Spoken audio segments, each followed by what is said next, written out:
Dorochef, bonsoir, bienvenue au développement de ce journal.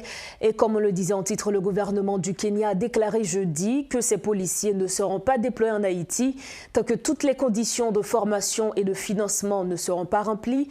Le ministre de l'Intérieur, Kithure Kindiki, a déclaré à la commission départementale de l'administration et de la sécurité intérieure du Parlement que si toutes les ressources ne sont pas mobilisées et mises à profit, les troupes kenyanes ne quitteront pas le pays. Notons que le juge qui devait se prononcer jeudi sur une requête déposée par l'ancien candidat à la présidence Ekuru Aukot, qui avait fait savoir que le déploiement était inconstitutionnel. Cependant, l'affaire a été repoussée pour la deuxième fois en moins de mois, car le juge suit une formation. L'affaire doit désormais être entendue le 16 novembre. Peut-on encore espérer la venue de la force multinationale en Haïti ? L'ancien diplomate américain et expert en relations internationales, Pierre-Antoine Louis, est sur le plateau de Métro News ce soir. Bonsoir Pierre-Antoine Louis. Bonsoir.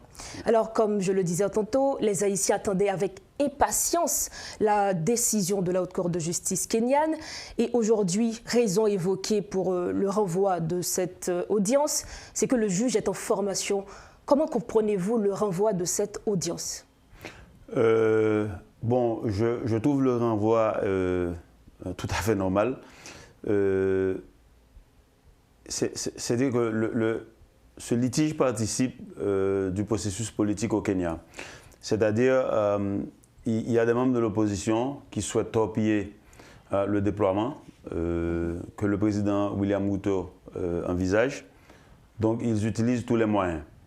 Et parallèlement au litige en cours, les deux chambres du Parlement Kenya, l'Assemblée nationale et le Sénat, sont en train de considérer cette question conformément à l'article 240 de la Constitution kenyane de 2010. La Constitution prévoit, dans tout cas de déploiement, l'approbation de l'Assemblée nationale. Donc la question est au niveau des commissions respectives des deux chambres. Et je pense que le juge est en train de donner le temps aux deux instances politiques, c'est-à-dire les deux chambres du Parlement, de se converger de façon à ce qu'il y ait un vote pour l'approbation ou non du déploiement de la force. Et si le Parlement, enfin l'Assemblée nationale du Kenya se prononce, donc il n'y aura plus de litige, surtout si la décision est une décision positive. Donc, une décision positive conforme à la Constitution kenyane termine le litige. Donc, et dans ce cas, si l'approbation se fait avant le 16, le juge n'aura qu'à prendre note du fait que le Parlement kenyan, conformément à la Constitution kenyane, l'article 240, a voté et a approuvé la décision du président, donc le litige tombe. Donc ce sera à l'Assemblée générale de se statuer sur la question. Ce sera à l'Assemblée nationale du Kenya de statuer sur la question. Et ce processus est en cours. Donc les Kenyans sont en train de suivre leur processus politique et juridique. C'est une situation exceptionnelle qu'un pays qui n'est pas en guerre contre un autre pays ait à contribuer au déploiement de forces. Donc les Kenyans veulent barrer les T et mettre les points sur les I et s'assurer que le déploiement ait toute la légitimité nationale nécessaire. Et il y a lieu pour les Haïtiens de faire confiance au processus politique et juridique kenyan. Et je pense qu'in fine, ça ira. Donc il n'est que d'attendre. Il n'est que d'attendre. Donc parallèlement, il y a le gouvernement kényan qui a déclaré que si toutes les conditions de formation, de financement ne sont pas remplies, les policiers ne viendront pas. Pourquoi, selon vous, ceci n'a pas été réglé avant? Ceci n'a pas été réglé avant. Mais comment? Le Conseil de sécurité a voté le 2 octobre. Aujourd'hui, on est le 9 octobre. Ça fait 4 semaines. Novembre, on est le 9 novembre, mes excuses. Ça fait exactement 5 semaines, n'est-ce pas? Donc, en 5 semaines, on n'aurait pas réglé la question du financement. Pourquoi? Parce qu'il n'y a pas que le Kenya qui est impliqué. Il y a d'autres pays qui sont en train de manifester leur volonté de participer à la mission. Je crois que le Sénégal a promis 350 policiers. Et en passant, le Sénégal était ici pendant la MINUSTAH avec une force de SWAT, une force de police constituée SWAT. Et il y a d'autres pays aussi qui sont en train de manifester leur volonté d'envoyer des troupes. Et il faut d'abord connaître, n'est-ce pas, le nombre, enfin l'effectif de la force pour pouvoir établir un budget. Les effectifs ne sont pas encore connus. Donc il y a des discussions qui sont en cours, le processus suit son cours et le ministre kényan a fait cette déclaration pour la consommation nationale. C'est une façon de dire au peuple kényan, ne vous inquiétez pas, ne vous en faites pas. Pas un shilling, la monnaie kenyane, ne sera dépensé du budget kényan pour cette mission. Que le Kenya s'assurera que tout est en place au niveau logistique, au niveau financier, avant de déployer les policiers. C'est tout à fait normal. Il n'y a rien d'anormal. C'est dans la planification de toute activité, n'est-ce pas, dans le monde, on doit d'abord s'assurer du financement. Donc cette déclaration, ce n'est pas une déclaration qui va nous faire douter, ou du moins douter de la venue de la force. Non, pas du tout. Le contexte dans lequel cette déclaration fut faite, c'est exactement le contexte selon lequel le Parlement kényan est en train d'instruire le dossier et de savoir, de connaître, si vous voulez, les voies et moyens. Comment est-ce que le Kenya va déployer ses troupes, qui va financer. Et le ministre est en train de rassurer ses parlementaires que tout sera en place le jour où la force sera déployée. Et en passant, je viens de lire un article, en attendant de venir ici, je me préparais. Les Kenyans sont en train en fait de sélectionner le leadership du commandant jusqu'aux unités et aux petites unités pour le déploiement en Haïti. Donc les préparatifs se poursuivent. Les préparatifs se poursuivent, les discussions politiques au niveau des pays, le Kenya, les États-Unis, Haïti, les pays contributeurs de troupes, l'ONU, toutes ces instances sont en train de travailler, de se préparer au regard de l'urgence de la situation en Haïti. Le président Biden l'avait bien dit lors de la 78e, le débat général de la 78e Assemblée générale des Nations Unies, que les Haïtiens ne peuvent plus attendre. Donc, ce travail est en train d'être fait. C'est tout simplement qu'on ne peut pas, sauf si on est les États-Unis d'Amérique. C'est pratiquement seuls les États-Unis d'Amérique qui sont en mesure de déployer plus de 2000, on va dire, policiers et soldats dans un théâtre d'opération sans qu'ils aient besoin de prendre énormément de temps pour la planification. Le contexte géopolitique dans lequel ça se fait, que le Kenya se trouve de l'autre côté de l'Afrique, vous voyez, à une dizaine de milliers de kilomètres d'Haïti, les États-Unis doivent leur porter concours. En même temps, il y a d'autres pays qui sont impliqués, qui sont peut-être dans la même situation que le Kenya. Vous voyez, malgré leur volonté d'aider Haïti. Donc ça va prendre le temps que ça prend et c'est tout à fait normal, il n'y a pas lieu de paniquer. En fait, outre la question sécuritaire qui est au centre des débats, il y a également la question politique, et notamment avec une déclaration faite récemment par la chef du BINU, Mme Maria Isabel Salvador, qui a dit qu'il ne peut pas y avoir de transition dans une transition. Et certains partis politiques ont réagi face à cette déclaration. Quelle est votre lecture de la déclaration de Mme Salvador? Bon, premièrement, Mme Salvador est la représentante spéciale du secrétaire général des Nations Unies pour le Bureau intégré des Nations Unies en Haïti, BINU.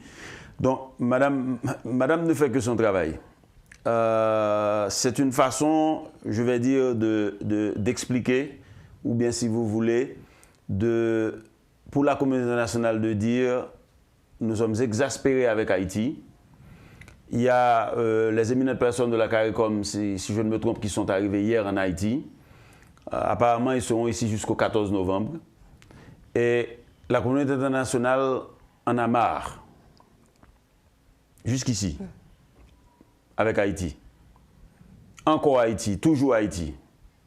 C'est une façon pour la communauté internationale de dire aux Haïtiens, notamment les proto-nationalistes, ceux qui sont actuellement au pouvoir et qui ont permis à la situation de se détériorer davantage. Par exemple, le week-end passé, des bandits ont assiégé Mariani. et on ne peut plus travailler, voyager vers le sud, même en payant les rançons. Donc, une façon de dire que, mesdames, messieurs les Haïtiens, entendez-vous? Hein? Faites le geste patriotique pour sortir votre pays du bourbier. Maintenant, ceci ne signifie pas que la communauté internationale accorde un blanc-seing au gouvernement dirigé par le Premier ministre Ariel Henry. La communauté internationale est aussi exaspérée du comportement du gouvernement, qui, à l'évidence, ne gère pratiquement rien, tant la situation haïtienne est corsée. Maintenant, vous avez des gens qui disent, alors qu'on avait fait des progrès, on avait enregistré des progrès dans les pourparlers, notamment à Kingston, en Jamaïque, maintenant, vous avez des gens qui disent, le Premier ministre en place doit partir, il faut repenser la transition.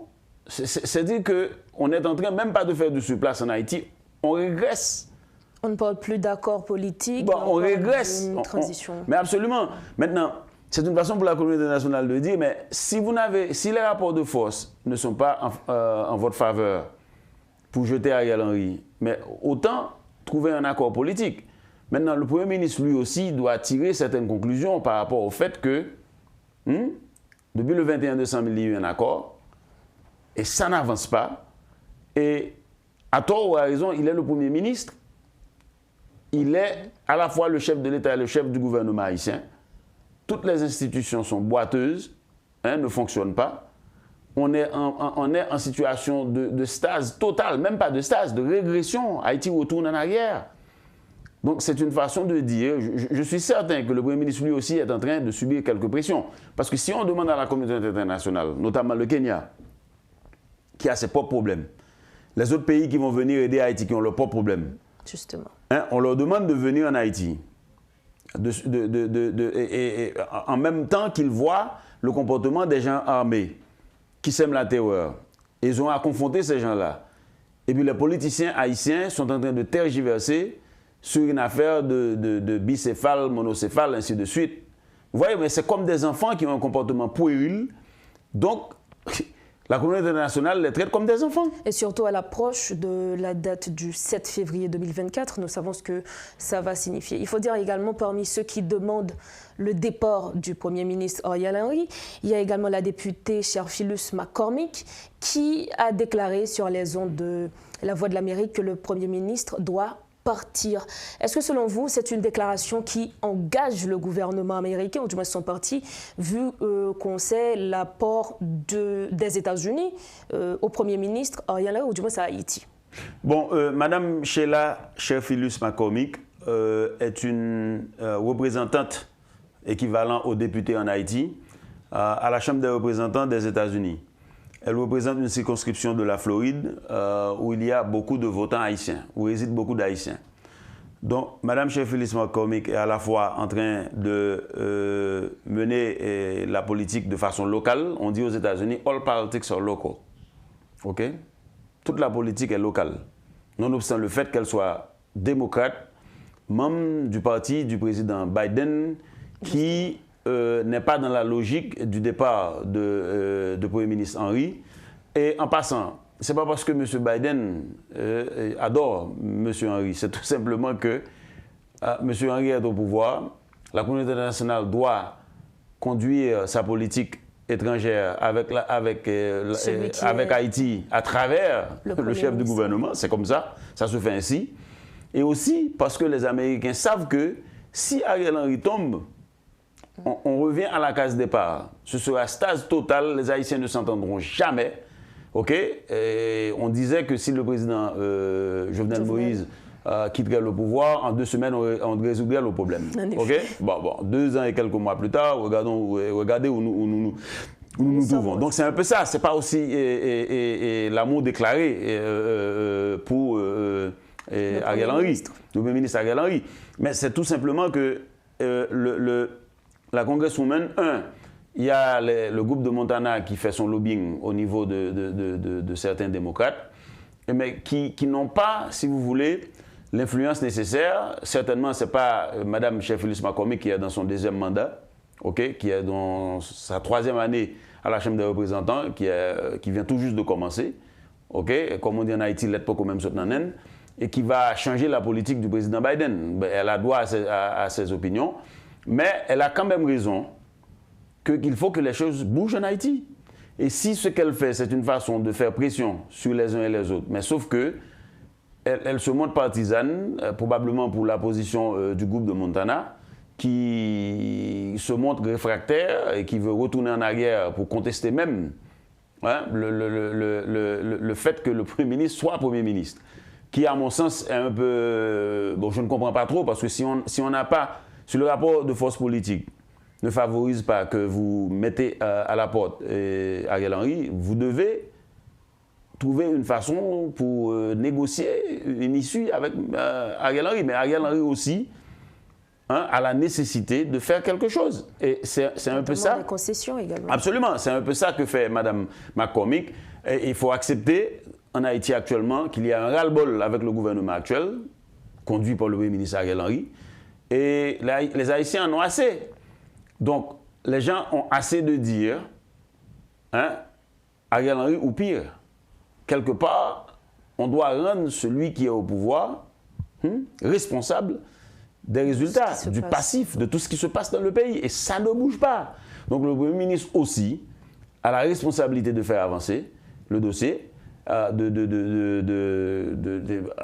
trouver une issue négociée à cette crise pour permettre aux troupes kenyanes, à la force multinationale d'avoir un interlocuteur au niveau du gouvernement qui juge de plus de légitimité pour qu'il y ait une feuille de route, parce que la force multinationale ne sera pas ici éternellement. Donc, Mme McCormick joue la politique de là où elle est, dans sa circonscription, où il y a beaucoup de votants haïtiens, qui sont probablement exaspérés, qui veulent venir en Haïti, qui ont peur à cause de cette situation d'insécurité, la violence des gangs et tout ça.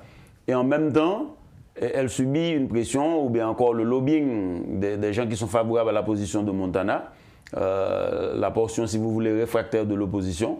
Donc, il y a un peu ça qui se joue. Et dans toute cette pagaille, il y a le peuple haïtien qui en a assez, qui souffre. En effet, en Haïti, les Haïtiens souffrent et veulent enfin avoir une solution qui pourra durer. Merci Pierre. Oui, au-delà de la mission multinationale. Justement. Parce que la mission multinationale a supposé qu'on rétablisse le passage dans les zones assiégées, a supposé qu'il y ait des confrontations et que la force multinationale arrive à aider la police nationale à rétablir l'autorité de l'État dans ces zones. Et ce sera à nous de faire... Mais bien sûr, à court, moyen et long terme, comment on va avancer? Justement, pour une sécurité durable, c'est à nous de prendre... Mais la transition ne peut pas durer éternellement. C'est dans ce sens que Mme Isabelle Salvador a raison. Mais elle doit aussi tenser le Premier ministre pour lui dire, Monsieur le Premier ministre, et je suis certain qu'elle le fait. Sauf que, pour les étudiants en diplomatie, elle ne peut pas le faire publiquement. On ne peut pas rappeler à l'ordre comme ça le chef du gouvernement d'un pays. Mais je suis certain que dans les coulisses diplomatiques, on est en train de faire pression aussi sur M. Ariel Henry. C'est un peu pourquoi les éminentes personnes de la CARICOM sont ici. Donc, autant dire que vraiment, nous les Haïtiens, non, on est... C'est comme nous espérons trouver une issue. Ouais, bon, enfin, bon, on s'autodéteste, on n'aime pas le pays, on ne s'aime pas. Et la communauté internationale nous dit, bon, vraiment, on en a marre de vous. Merci Pierre-Antoine, merci pour toutes ces précisions. De rien. Tout le plaisir pour moi, malgré les conditions dans lesquelles on se rencontre. Merci beaucoup. Voilà, c'était avec nous l'ancien diplomate américain et expert en relations internationales Pierre-Antoine Lui. Avec lui, nous avions échangé sur la décision de la Haute Cour de justice kenyane qui a décidé de prolonger au 16 novembre l'interdiction de déploiement des troupes kenyanes en Haïti.